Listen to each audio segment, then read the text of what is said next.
Good. Is this your first Comic-Con? It's my second. I did one about like a long time. I'm old. Your character made a reference to the greater outer Marvel world recently. Do you have any idea if that opens up to any sort of appearances from that? I mean, hopefully, I would love to do some sort of either go over to Luke Cage and appear in Luke Cage, or have Simone come over and do an episode of Cloak and Dagger. She's such a great lady, and so it would be just so rad to see Bridget and Misty team up. I think that would be amazing. So, fingers crossed. It would be awesome. Yeah. So what can you say about season 2 with Mayhem and your character from Lahana? I'm trying to remember what I'm allowed to say. I didn't. Oh yeah, I totally won't get in trouble. Well, obviously you're gonna have a bigger role, we can assume. Soon? Yeah, I just say keep watching. Yeah, I think you'll get a lot of things answered by the end of season 1 as well in terms of where my character's going. You saw, if you caught up and seen the latest episode 8, you see her boyfriend in a fridge, which was, I didn't actually realize that was a thing in the comic book world where they fridged women all the time and put women in refrigerators to push a male storyline forward. And so when Joe brought that to me and was like, we want to flip that on his head and do it the other way around, I was like, that's okay. But I was super on board because I was like, it's cool to turn that sexist trope on its head and do it the other way around. But that's not... Bridget has 2 more big knocks to take, and they keep getting bigger and bigger. So, yeah. Do you think TV is a better medium than movies to tell superheroes? I've actually always wanted to do television. What made me want to be a television actress was Ally McBeal. Shout out Robbie Downey Jr. I'm in.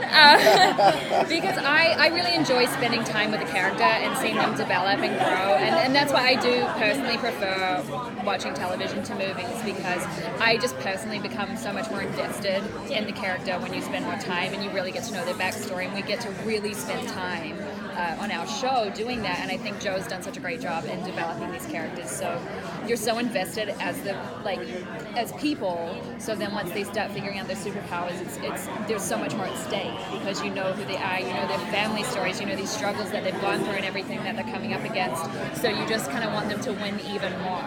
So I think it just makes the element of the action and seeing the superpower stuff, for me, I just am more invested. And it just kind of means more when you're watching those fight sequences. And we've got a lot of those coming up in the next 2 episodes. They're pretty action heavy. Yeah.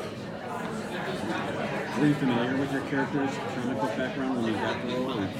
When I Googled it, but not when I auditioned. I didn't know what I was auditioning for. When I auditioned, they said Untitled Marvel Project, but I was like, fuck, Marvel, yes please. But they give you fake sides, so they write sides just for your audition, and then they give you fake names as well. So I auditioned for Bailey Callahan. And it was such a whirlwind. I screen tested on the Friday. I found out Saturday night. I left Monday morning for 5 months. And by the time I got to the hotel, that's where I got the first script to read. And I was looking for Bailey. I was like, where's Bailey? I'm not even in this. And then by the time I'm Bridget. But luckily for me, because it was such a whirlwind to getting to New Orleans, I didn't have any lines in the first episode. So I had one line at the end, which was ironically, you have the right to remain silent. So yeah, and it was great that we did that as well, because it kind of helped us avoid stereotypical expository cop dialogue, and I like the fact that we showed the doing as opposed to talking about the doing. I appreciate that. Yeah. So were you a fan of Marvel before you took the show? Yes, but not a comic book fan. I get a little bit confused by comics, to be honest, but I reluctantly went to see the first Avengers with my friend. He was like, come and see Avengers, and I was like, oh, well, Robert Downey Jr. is in it, I'm a fan of his, so okay, I'll go. And I went back twice and saw it 3 times in total in Disney. So yeah, I mean, they're so exciting, they're so fun to watch. Did you guys see Ant-Man and the Wasp? See which? The Ant-Man and the Wasp? Oh, yeah. That post-credit screen, I screamed. I was like, oh my god!